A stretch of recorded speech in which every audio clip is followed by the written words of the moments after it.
জয় মা। কালী পুজোর পর দিন করবেন এই টোটকাটি।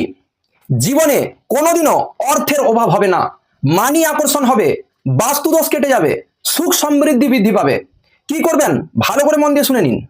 কালী পুজোর পর দিন পূজা মণ্ডপে গিয়ে ঠাকুর মশাইয়ের কাছ থেকে মায়ের চরণে যদি নীল অপরাজিতা ফুল থাকে, সেই নীল অপরাজিতা ফুলটি আপনাকে সংগ্রহ করে নিয়ে চলে আসতে হবে আপনার বাড়িতে। পিছু দিকে তাকা চলবে না, অর্থাৎ পিছু দিকে তাকানো চলবে না, একদম নিয়ে সোজা বাড়ি চলে আসতে হবে।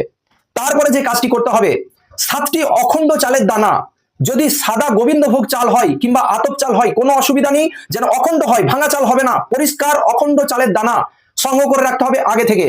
একটি 1 টাকার কয়েন নিতে হবে, 1 টাকার কয়েনে আপনাকে দিতে হবে 5টি সিঁদুরের ফোঁটা অনামিকা আঙুলে করে, বলতে হবে ওম দুং দুর্গায় নমঃ 5 বার বলে আপনাকে 5টা ফোঁটা দিতে হবে। তারপরে সেই চালগুলি 1 টাকার কয়েনের উপরে রাখতে হবে, সেই ফুলটা সেই কয়েনের উপরে রাখতে হবে।